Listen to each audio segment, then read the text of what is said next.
watching this part 2. I'm just mourning again. I'm always mourning because right now it's 3:50. Just finished the first half. Now we're doing the second half. This is a lot of fun. 3:50 in the morning with my coffee. At least I have my Dunkin' Donuts coffee, and they're a great sponsor of the program. Well, not at all. Just saying. So if you want to do me a favor, call Dunkin' Donuts and say, Mr. Krause drinks only Dunkin' Donuts coffee, K-Cups in the morning. They get me going. How'd you guys do? If you just took the June test, how'd you do? We just took it a few days ago, 3 or 4 days ago, whatever it was. If you're about to take the test and you're here to review, you know I'm going to give you a little lecture, right? Here is not the place you start. Here is the place you end. You should have already tried all these questions already. You should have tried them on your own. You should have struggled to them. You got to put yourself in a testing environment. Try it. Stress yourself out. And then come here and watch the videos. Now, don't stress yourself out too much. All right, kids. My name is Mr. Krause, otherwise known as Mr. K for Mr. Answer Key. This is part 1, and we're going to be doing problems 13 through 24. Already done the others. So we're going to scroll down past those, and those, and we're going to start right here on this problem right here. All right. Again, if you haven't tried these on your own, please, please, please do them on your own. And by the way, if you haven't subscribed to the channel yet, you can do myself a favor and subscribe to the channel. It helps me out. And stay subscribed if I helped you. In the future, you get a little couple updates. You're like, oh, man, I don't need Mr. Krause anymore. Did I help you? Stay subscribed because it helps me get some things on YouTube, and hopefully it'll get me some future things in the future. Like future stuff. I don't know what they are. Google's always changing. So let's get going. The profit function P of X. So this is going to be one of those profits minus revenue things probably, right? The profit function P of X. We got profit, we got cost, and we got, what is this, revenue? The profit function, by the way, this is one of my flashcards. What is profit equal to? Profit is equal to, what is it? Cost minus revenue? Cost is, what are we looking for? The cost function. So profit is equal to your revenue minus your costs. Well, that's a problem. So if I solve this for C, I'm going to bring the C over. And then I got C plus P equals revenue, or cost is equal to revenue minus profit. Whatever the heck that is. So here's what we got to do. Cost is equal to revenue minus product. So we're going to take the revenue, which is negative 0.3x squared plus 150x, and we're going to subtract off, oops. Now you got to be careful. We're going to subtract off all of this, and that's the trick. Minus 0.5x squared plus 250x minus 300. So it's really minus 0.3x squared plus 150x plus 0.5x squared minus 250x plus 300. So we know we need a plus 300. So 3 and 4 don't make any sense. 150 minus 250 is negative 100. There's our winner.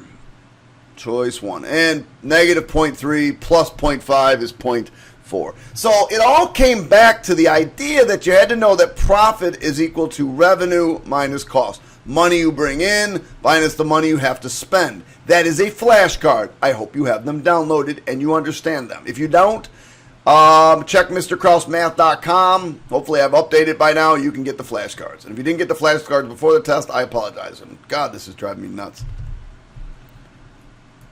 How can I just do this? There we go. The population of two small towns begins.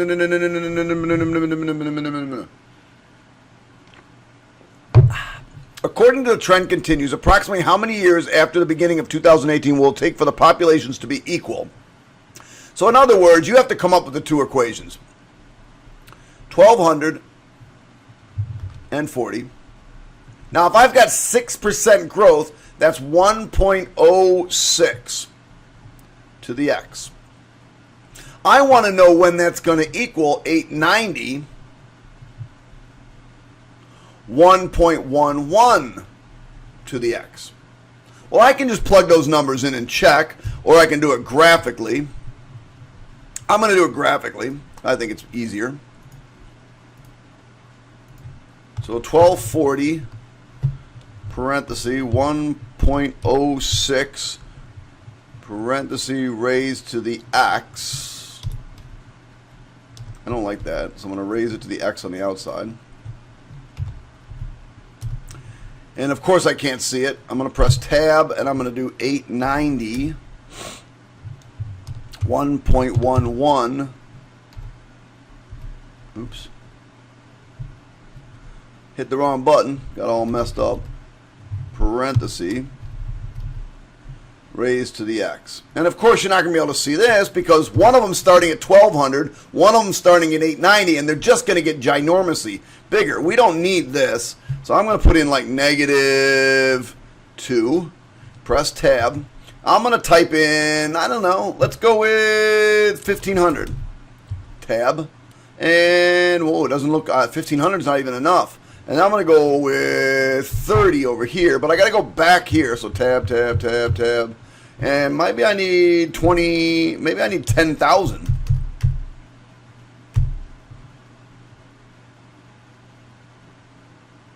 Oh, I hit the wrong button. I hit 1,000. 10,000. All right. There they go. So now I can see where they hit each other. That's where they hit each other. I'm going to go menu, analyze graph, intersection, shabam, shabam, and I get 7.2. That's just where they at. That's in scientific notation. I don't know why it's doing that.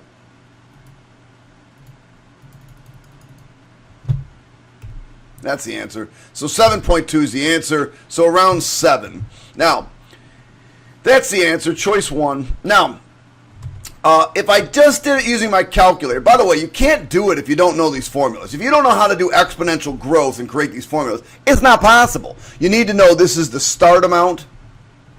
If it's growth, it has to be 1 plus the rate, 1 plus the rate, and then exponential growth means we have an exponent as the factor. Now, if I go into, the problem with doing it this way is the answer is 7, control bar x. And then if I type these in, 1240, parenthesis, 1.06, parenthesis, raised to the x. And I do x because I want to test the other ones, so I just leave an x there. That way I only have to change x later on. 890, parenthesis, 1.11, parenthesis, raised to the x. Enter. They're really, really, really, really close there.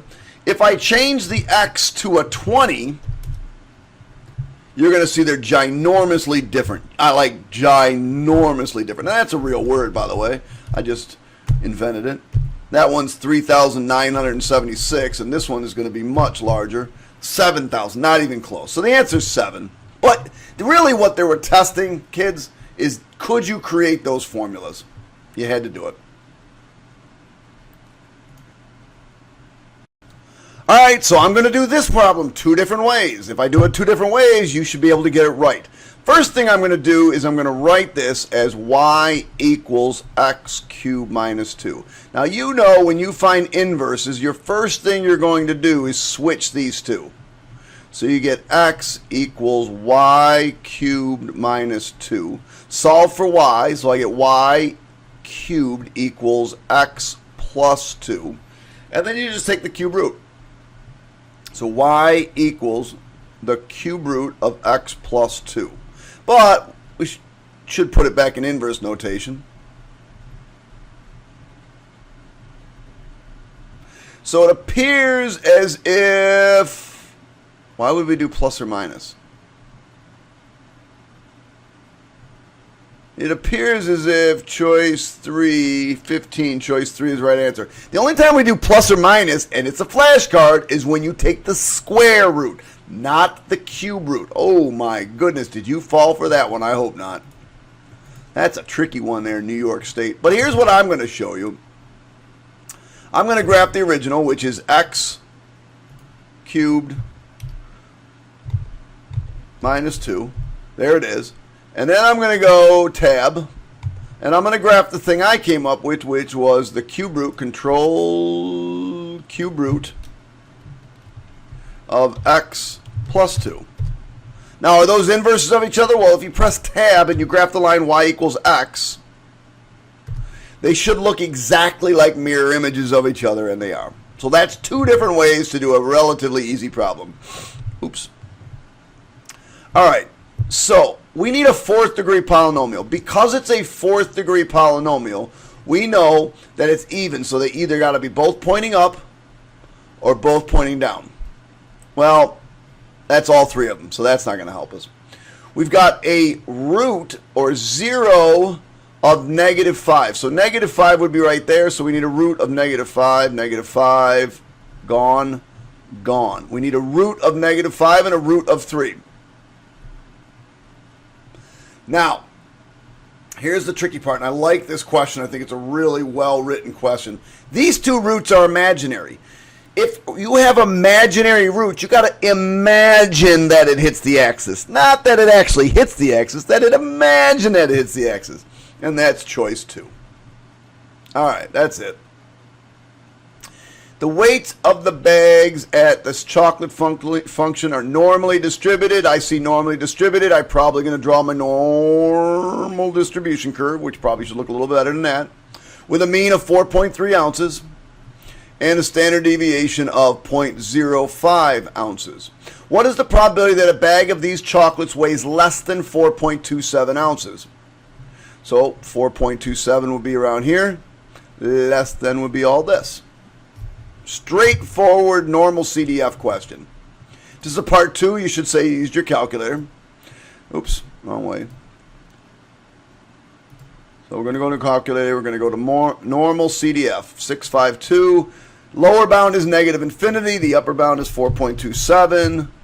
The mean was 4.3. And the standard deviation was 0.05.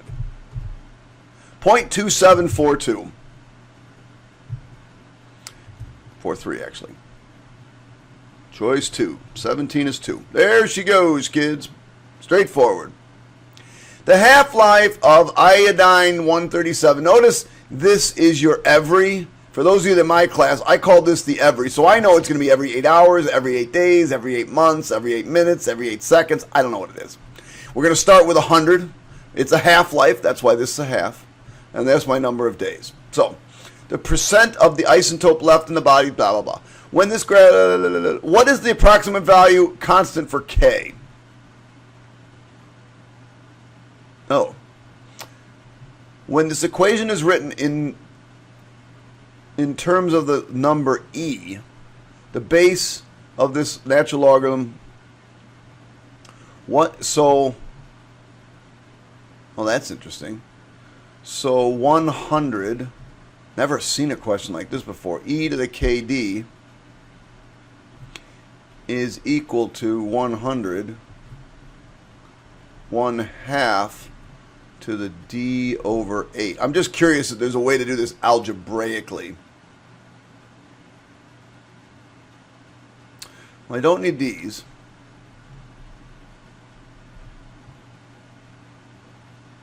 I'm going to do it graphically. I'm just going to go about doing this one graphically. So let's see what we got here. So the first one is 100, parenthesis, 0.5, that's a half, parenthesis, raised to the control division, x over 8. Enter. Now again, you're not going to be able to see it because the start amount's 100. So I'm going to have to change this to like 200. And we don't care about this. So I'll make this like -2. Tab, tab, tab. Make this 20 just to make it a little bit more fun. Now I'm going to do the other one. Menu. So I'm going to hit tab. Now this one's 100. Control E. Excuse me. It's just E. Raised to the... Now, we got to figure this out. Negative... Well, this is decay, so I know it has to be negative. Whoa, whoa, whoa, whoa. Yes. Okay. This base E is 2.0. I can't remember. It's driving me crazy. I don't remember that. E to the 1. It's 2 point... Let's do it again. E to the 1. All right, it's 2.782. It's 2.7182. So it's a base of 2. So if I have a base of 2, that's growth, not decay. So the only way I'm going to get decay is to have a negative exponent. So I know these two can't be the right answer. So I'm going to try the negative 0.087. So I'm going to go back to here. 100 times E raised to the negative 0.087x. That's your winner. If I change it, tab, and I go up here,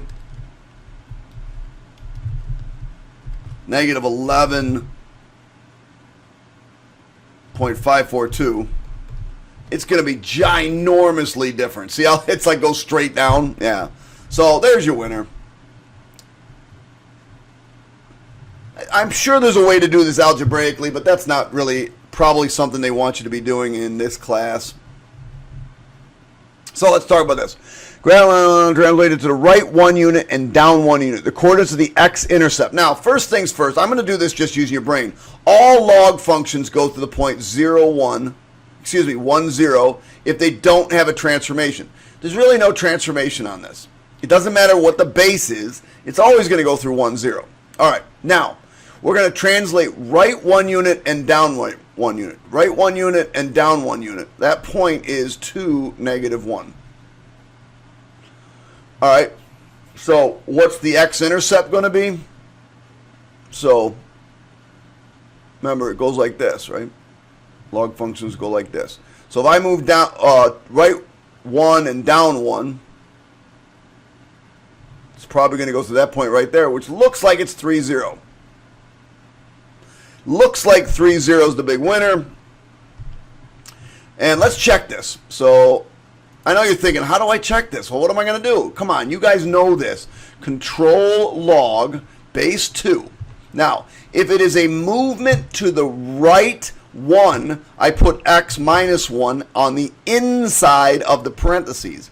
If it's a movement down 1, I put minus 1 on the outside.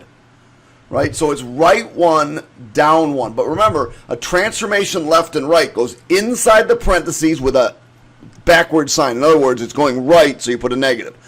But if it's a movement up or down or vertical shift, you put it on the outside and you just do whatever it is. And there it is. And you can see clearly that we go through the point 3, 0. All right, here's one I'm going to do again. I'm going to do this one algebraically first. But then I'm going to do it using my calculator. All right, so first things first. 16 is a perfect squared. X squared is a perfect squared. So I can just take the square root of that. That's 4x. X to the 2/3, not so much. This is kind of a tricky question. Plus the cube root. Now 8's a perfect cube. But I'm going to rewrite this as x cubed, x squared. All right, so what is the cube root of this one? 2. Cube root of this is x. So that just leaves me cube roots of x squared. So I'm going to have 2x cube roots of x squared.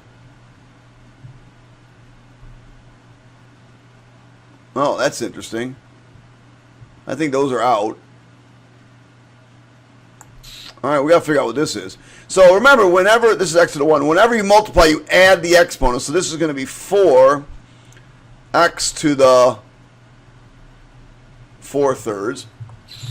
In other words, let's take a look at x to the 4/3. X to the 4/3 is really the cube root of x to the 4th. In other words, it's really equal to the cube root of x cubed x.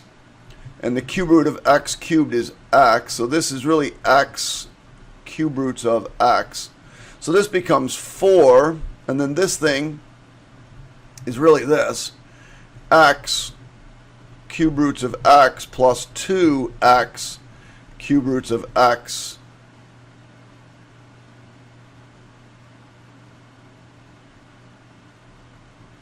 Where?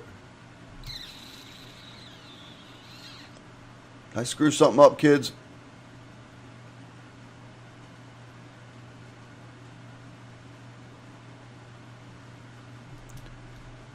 Oh, wait a second. Here's where I made my mistake. Hey, I'm going to leave this in the video because I made the mistake. You probably saw it already. I probably didn't have enough coffee in me. If I had 1 plus 2/3, I don't get 4/3. This is really 3/3 plus 2/3, which is 5/3. Now, if you got that without a calculator, great job. If you got it with a calculator, well, whatever. At least you saw my mistake. So this should be a 5. This should be a 5. Which would make this a 2, which would make this a 2, which would make this a 2, which now makes these the exact same term. So it's 6x cube roots of x squared. Now my guess is 90% of you did not do that problem that way. By the way, what does that make the answer? None of those.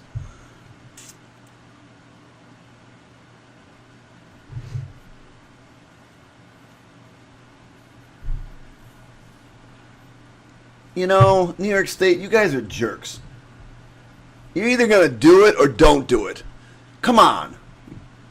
Ridiculous. What the heck is that? Get off my screen. All right. So let me get rid of my work and show you what the heck these tools decided to do. It's like they encourage you not to do this the right way. The answer is this. So I came up with this because I took the x's out because I thought I should. But then if I had actually looked at all the answers, I could have seen that all the answers were actually had all the x's on the inside, so I don't really need to do that. So remember, I have 6x cube roots of x squared. But remember, when I put this one back in here, that's really an x cubed, right?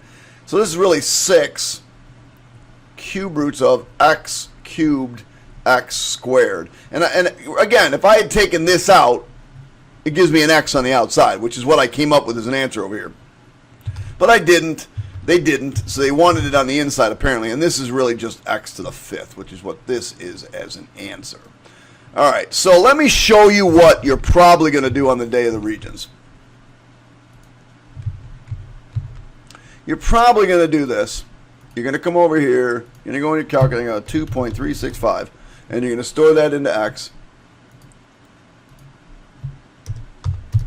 And then we're going to type the original in, which is the square root. See, that's the thing. They got the square root of x squared. That screams to me, take the square root of it. So why would they not do that? That's sort of aggravating. 16x squared times x to the 2/3, x raised to the control division. Put it in exactly the way they have it.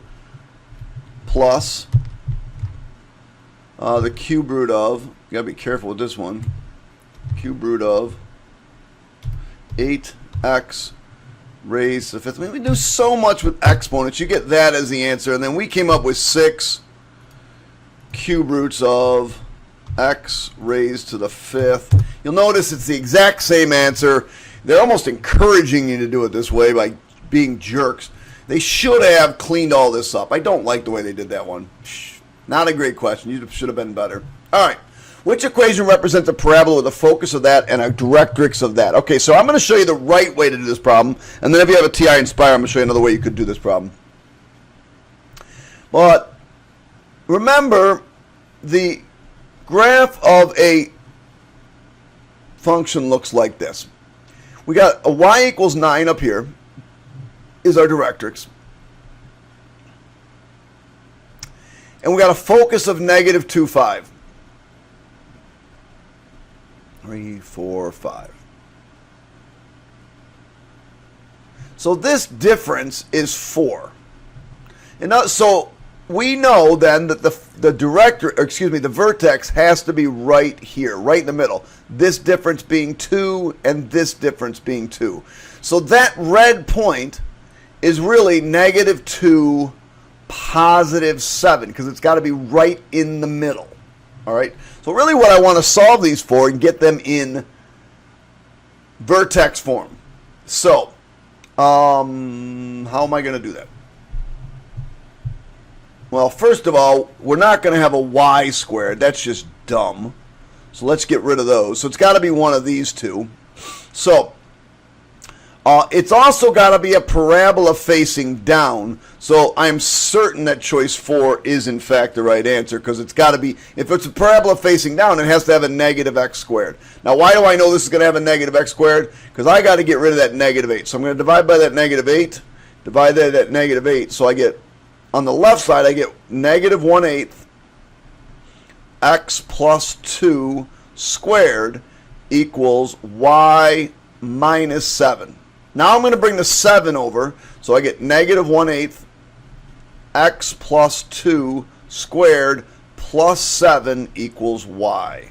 And there's your vertex, negative 2, positive 7. I'm also going to graph this thing. Actually, you're going to be careful. I don't know how this works exactly. I want to check this one out. I think I can do it this way. So I'm going to backspace, choose relation, and I'm going to type in the original, which was x plus 2 parentheses squared equals negative 8 parenthesis y minus 7 parenthesis. And there's my parabola. Now if I go into menu, analyze graph, analyze conics, and choose focus and click on it, there's the focus, negative 2, 5. Menu, analyze graph, analyze conics, and directrix, and click on it, and move down, I see y equals 9. So there it is. I showed you the right way to do it. Alrighty, let's see. 22. Which identity is true? So in each case, they want to figure out what x equals. And oh, it's funny because I was walking around the gym and I was trying to figure out why in the world they gave you all of this space. Where am I? All of the... Why can't I move this up and down? There we go. Every once in a while. So they give you all this space, and I was trying to figure out why. Now I think I've figured out why. Wow. All right, I'm going to do this the right way. Then I'm going to do it the wrong way. Let's see. X is equal to A plus B plus C times A plus B plus C. So it's a 9 multiplications bad boy. So I'm going to multiply the A times all 3 of those. So I get A squared plus AB plus AC. Then I'm going to multiply the B times all 3 of them. So plus, and I always put them alphabetical, AB plus B squared plus BC. Then I'm going to multiply the C times all 3 of them. Plus AC plus BC plus C squared. Well, there's A squared, there's B squared, and there's C squared. So that's A squared plus B squared plus C squared. And then that's an AB and that's an AB, so that's plus 2AB. AC and AC and BC and BC, so plus 2AC plus 2BC. Well, this is y plus, now z is just a, b, b, c, and ac. So if I take a 2 out of these, don't I get 2 times ab plus ac plus bc? In other words, 2 times z. Choice 4. All right. Now, having said that, probably what most of you are going to do on the day of the Regents, you may not even see that. You're going to come over here and you're going to do something really annoying. 2.356, store A. Enter. 6.25, store B. Enter. 4.26, store C. Enter. And then you're going to figure out what x is. So you're going to do parenthesis A plus b plus c parenthesis squared. And you're going to store that into x. Control var x. You don't have to, but there it is. That's what x is. And then I'm just going to test my answer. Y plus 2z. Y plus 2z. Oops. Oh, shoot. I can't do that. I got to do it this way. A squared plus b squared. A squared plus b squared plus c squared. Control var y. Enter. And then AB. So I got to do it. You got to be careful. This is A times B plus A times C plus B times C. Control var Z. And then we'll do this. And we said X was this. So they do, in fact, equal each other out. There's the other way to do the problem. All right. That's weird. All right. On average, college seniors graduate to the computer using that function. So this is a growth rate. I'm just going to analyze this without reading the rest of the question. We're going to start with 29,400. We got a growth rate of 6.8% over time. Which expression is equivalent to this? Oh, every single year they do this. Oh, wait. Hold on. Yeah. Which could be used to identify the approximate daily interest rate on their loans. What is this, yearly?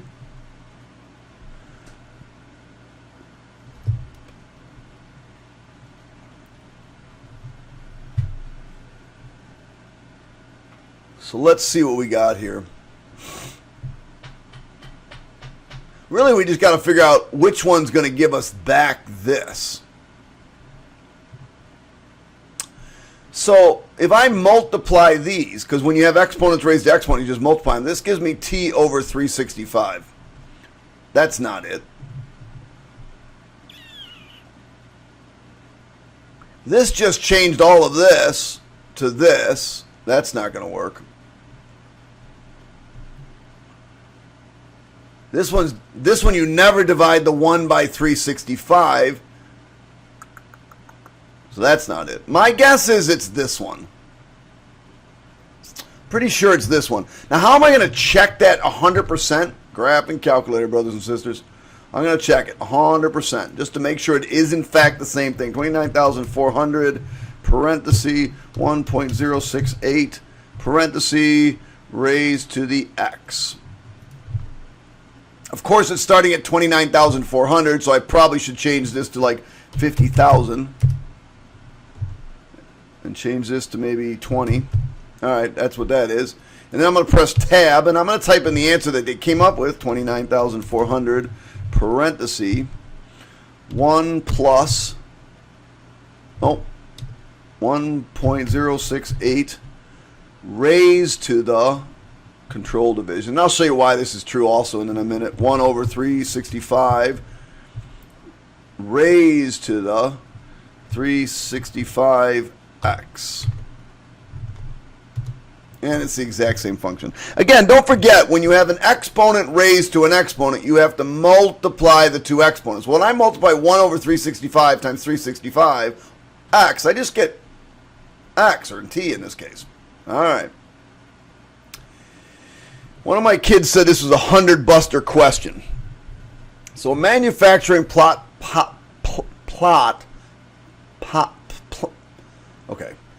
produces two different containers of peanuts. One container is weighing X ounces and the other weighs Y pounds. Oh, wait a second now. Got mixed units here, kids. Y pounds. If a gift set can hold one of each size container, which expression represents the number of gift sets needed to hold 124 ounces? Wow.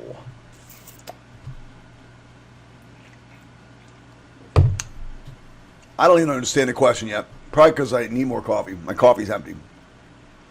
So, let's see.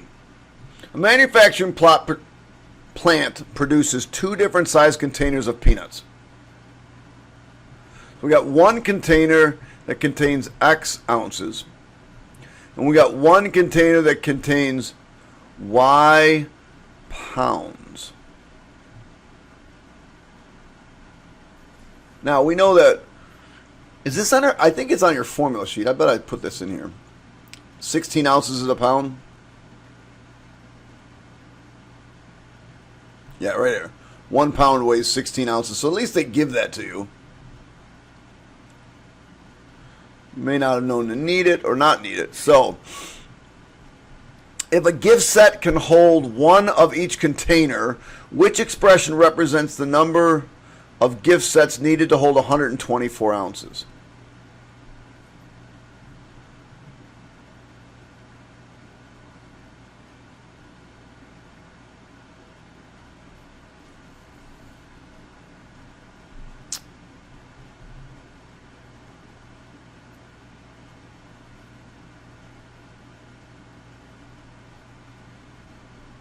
So here's how we got.